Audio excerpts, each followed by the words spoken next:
Recording. Alright, so this is going to be my first review on this channel.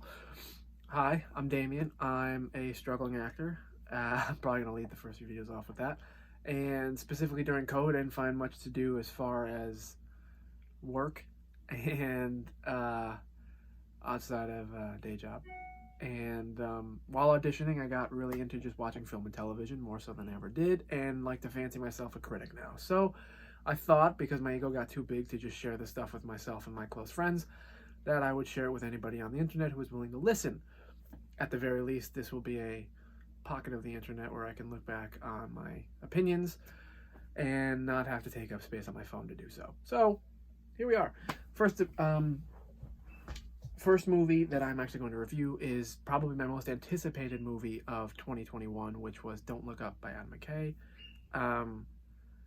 As you'll see probably throughout, when this channel kind of picks up with videos, that DiCaprio is a big reason why I got into acting. As far as film goes, he's my favorite actor to ever grace the screen.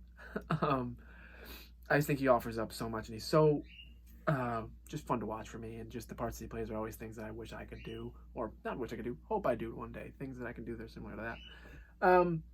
And I, as many people are, since The Wolf of Wall Street came out, I am a huge fan of the thought of him doing a little more comedy.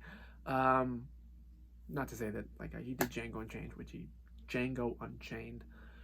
which he had some funny moments in as well, so he did some funny stuff before that, but Wolf of Wall Street is really what catapulted him into the world of people wanting him to do comedy a little bit more.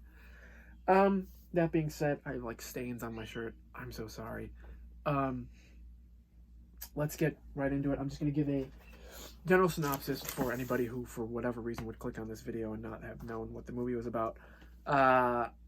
General plot summary. Two low-level astronomers must go on a giant media tour to warn mankind of an approaching comet that will destroy planet Earth.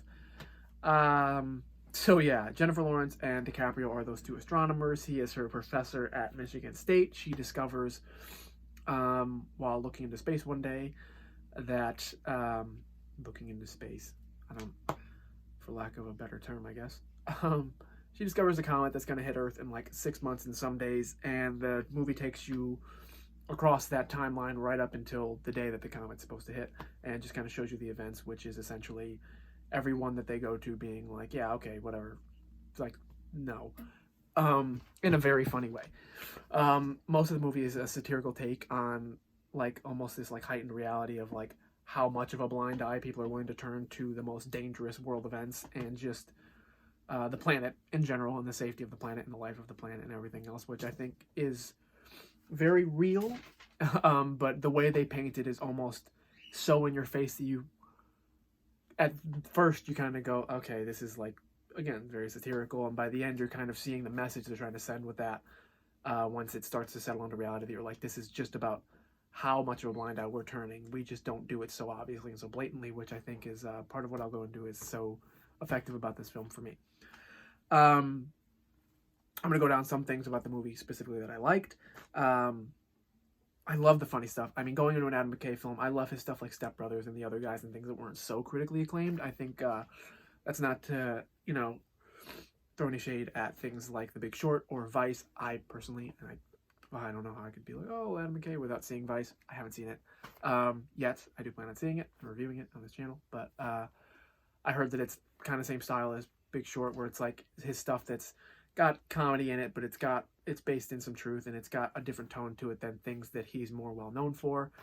I did watch The Big Short. I liked it. I didn't love it. I could do for a second watch. Maybe I'd like it more now. But Don't Look Up gave me kind of somewhat of a cross between his Step Brother stuff and his things like The Big Short and Vice, but because he brought a little more farce into it, which is what he brings to the table in his, what I'll say is like his Will Ferrell partnering movies. And he brought a lot of that to the table, which was I was hoping. I was like, with this all-star cast and kind of the tone of this movie, I was like, it seemed like more of a Step Brothers and other guys, and like just a fun movie kind of tone, but with a story that definitely was prevalent. And knowing DiCaprio and his stance on like just saving the planet and human rights and everything else, I don't know how big he's on human rights, but saving the planet, I knew that he wouldn't have signed up for this without something real being involved in it, because I mean he could have done this with anybody, and to do it with Adam McKay was surprising. But you do get you get kind of an idea why, because this reels in people that otherwise wouldn't have an interest in any of this by kind of making them laugh at first, and then by the end making you go, oh wow, you know. Again, at least owning the experience, that's how I felt. I again, with the funny stuff, I went in wanting something like very much like, I think I over expected with wanting the slapstick of the Will Ferrell movies, and the I'm leaving out things like Talladega Nights and everything else. I'm not sure if Talladega Nights is actually Adam McKay. I think it is, but the things like, again, I keep harping on Step Brothers and Other Guys because I love those movies, but those styles, where I wanted more of that, where it was just you're gonna laugh throughout. And when I laughed hard. I laughed out loud. I watched it with my family, and we all laughed out loud. But it wasn't everything. It was more so he had specific characters that were meant to make you laugh out loud. While DiCaprio and Lawrence had their moments for sure, they're both, again, A-list, top of the cream of the crop. And can do it all. And so when they picked their moments, they were having you laughing as loud as anybody. But they also kind of had to carry the weight of the more serious side of the plot when it got to certain points. So it wasn't like every time they stepped on camera, it was, laughter, laughter, laughter. They had a point to get across. But we'll get into certain performances that did kind of have that effect, and how they were specifically, strategically, and very well placed. But right now, just the movie as a whole, I love the funny stuff. I personally wish there was just a little bit more, because again, when I signed up for Adam McKay, I signed up for funny, and it had so many actors in here who are known more for their dramatic work that I was like, I love that they brought all these guys in who have this comedic side that you don't see enough of, and really utilize it together. I was like, it was almost this dream team of the unknown comedians. Not unknown, that's crazy, but I just wanted even more laughs, because the laughter was so good, and the moments they picked were so well brought up, and I kept going, oh, I want to keep laughing, and then when I wasn't laughing, I was wishing I was. But speaking of the laughter, a lot of it I knew going in that they had done a lot of improv, specifically like Jonah Hill and Meryl Streep and everything, and so I went in expecting to kind of get a sense of that, and you do immediately. You kind of get that it's like there's no way this wasn't like just the actors riffing off each other, which is exactly, again, what you go in wanting, because you're like, they've all got such a good comedic gene that it's like you want to just kind of see them go, as professors used to tell me, balls to the wall, with just having fun with it and seeing where it takes them and everything. You kind of saw that, and I love that. And credit to Adam McKay for figuring out what cuts did or didn't work, because I know that there was not rumors, but like things that they were releasing that they even gave like a whole day just to Jonah Hill to throw out improv insults at everybody in one scene. And so it couldn't have been easy to pick what stuff was good, great, and appropriate. And so that's a lot of credit to Adam McKay for being able to pick that and make it come across that I don't even know where I'm going with that, but just great job, Adam McKay, for putting that all together and taking the pieces and making it fit. The ending, again, I will say this with everything that I review, that the ending for me specifically, I just think puts the difference between a good and a great movie. Because a lot of movies come to a certain point, at least for me, where I'm like, this is bordering on like great, and I like this a lot, and I want to love it, or whatever. And I'm always like, what's going to kind of flip it on its head? And I've gotten to a point where now I'm like, the ending. And I usually kind of realize that that's where I am right before the ending, and it's just kind of something I've realized is ingrained in every movie a little bit for me. And I love the ending for this one. I love that was kind of the real point they were trying to get across, and they get it right in the last moment of, I just thought it was beautiful. It's like Timothée Chalamet's character, with the fact that he prays all the time, and how it almost doesn't fit his aesthetic or just who he is as a person at all. I think that's hilarious. But how they kind of end with that, and then they're all trying to, like, DiCaprio or somebody like his wife, they're not like, I don't know, do I say amen to that? And like, they're trying to figure out, like, you can relate to, like, what would you say around a table right before you're all about to die, like seconds before you're all about to die? What do you do? And it's like they really epitomize that moment of like none of them knew, you know. And it's just kind of this moment of you have to find your way to accept what's about to happen. And it's like they also have to accept that, like, we failed as a race of people, you know what I mean? It's I think they just did a great job. I'm not going to go super into detail, because if you're watching this, you may not have watched it, and you should. I just think I'm a huge fan of the ending. I think it's just for the message you're trying to get across, they did a fantastic job. and I spoke about this a little bit, but I just love the fact that they kind of blended the satire with the reality of the whole thing very well. I think that they didn't just do a whole front half is funny, back half is sad. They blended it all the way through right up until the end. They did a post credit thing that was still funny, and I think that they go hand in hand. Where it's like, for something like this to really connect to the most people possible, I think you need the funny in order to balance the reality, and the reality to balance out the funny. You know, you don't want it to get too jokey. You don't want people to start to go, oh, this is just a big farce, you know, because there is a real message in that, and it's something people need to start paying attention to. But you also don't want to just keep hitting them in the face with it, like, look at this, look at this, look at this, because nobody's going to sit there for 2.5 hours and listen to that. So I think that DiCaprio specifically, again, he probably wanted a project like this for years, and Adam McKay was this weird, perfect fit for it, because it's like, he's a guy who's just can make anybody laugh, you know what I mean? But he's also got this underrated gene of being able to send a message through laughter. And I think this movie could, if watched correctly, give a reality check to a lot of people. So I really love that. That's my last thing about the movie review in general, is that I love the blend of the kind of, I know satire may not be the perfect word for a lot of people, but the satire effect that they have with certain caricatures, let's say that, that they had blended with the reality of certain other characters. Now going into just specific performances, DiCaprio and Lawrence, I think that is one of the most underrated duos we'll ever get in comedy. I think that the way they riff off of each other was amazing, literally from the first scene. It's like they have a very like father, teenage daughter, or older brother, younger sister kind of way about them, where everything they do is almost, they like annoy each other almost at every single turn, and they're complete opposites, but there's this underlying love and respect under everything that makes it almost funnier.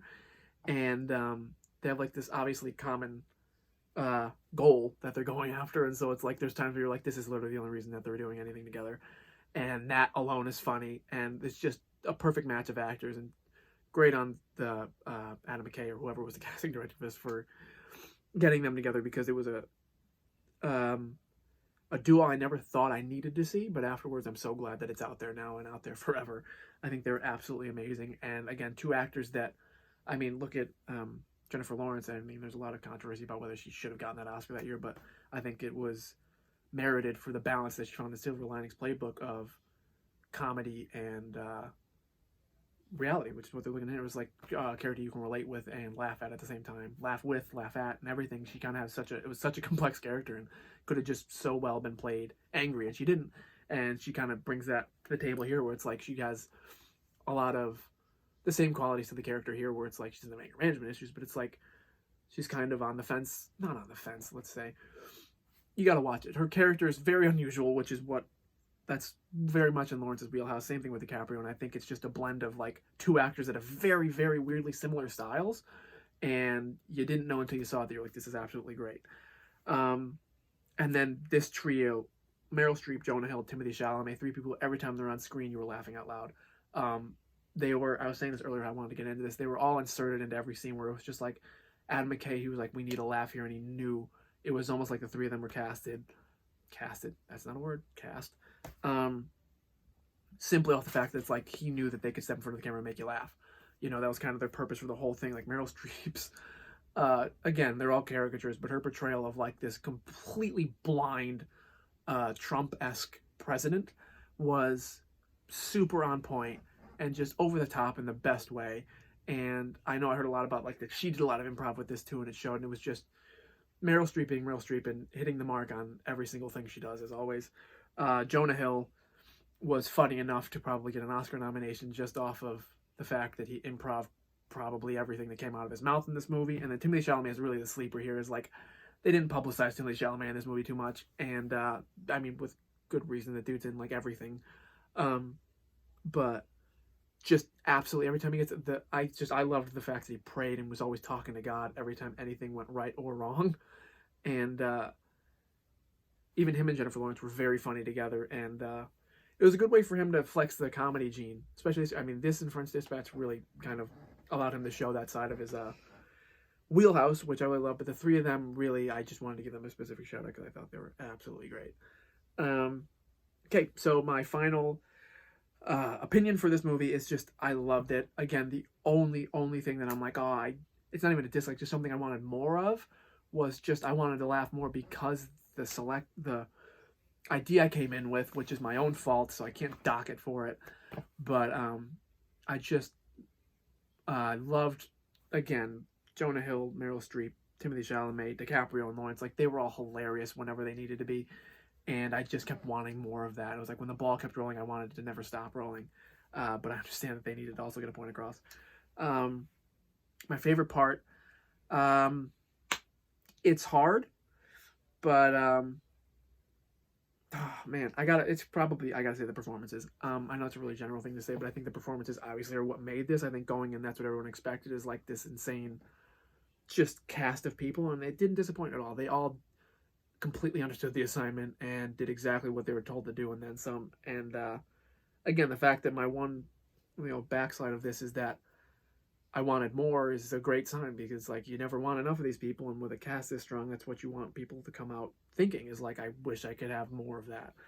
And so yeah, the performances are really what stuck out to me. I think it's hard to pick out a standout performance just because it's A-listers and the best of the best all across the board. And my final grade for the movie, I think I gave it a 4 out of 5 stars on Letterboxd.